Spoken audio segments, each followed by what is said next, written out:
York-bound publications can't knock the hustle by Louis Leach 3. Episode 1. I got work to do. What's all this shit, Mark? Champagne asked as she looked around her basement that was suddenly full of boxes and other assorted things.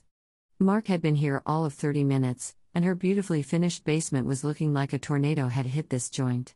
Champagne's younger brother, Mark, was only going to be here for 2 days while his house was getting fumigated, but it looked like enough stuff in the basement for him to survive a few weeks. My bad, sis. Don't even worry about it, champ.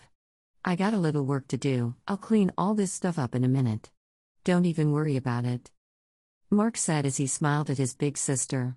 Champagne and Mark were only separated in ages by 3 years. They had always been pretty close. Well, close enough that Mark staying here with Champagne for a couple of days wasn't a problem. Champ loved her brother. Mostly because they were just alike. Natural-born hustlers who refused to do the 9-to-5 thing for a living. That was the unbreakable bond between the two. The life of the serial entrepreneur had the types of ups and downs involved with it that the average working person couldn't even begin to comprehend. Yes, the ups were nice, sometimes really nice. But the downs, well, the downs were the thing that made people say things like maybe you need to get a job, or when are you going to start getting serious about life, or my all-time favorite, what you have is not a business, it's a hobby.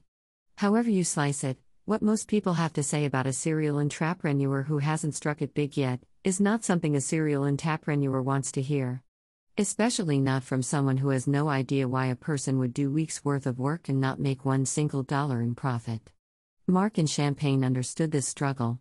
They'd both lived their entire adult lives in this way. Trying to maintain and grow until that one big-ass, life-changing lick pops off. Little did Champagne know, baby brother had the blueprint to get to that big life-changing lick. Champagne smiled as she shook her head. Mark was full of it. He wasn't going to do shit about the mess. Yeah, whatever, Champagne said playfully. Anyway, I'm about to run to the store real quick. You need anything? As a matter of fact, I do.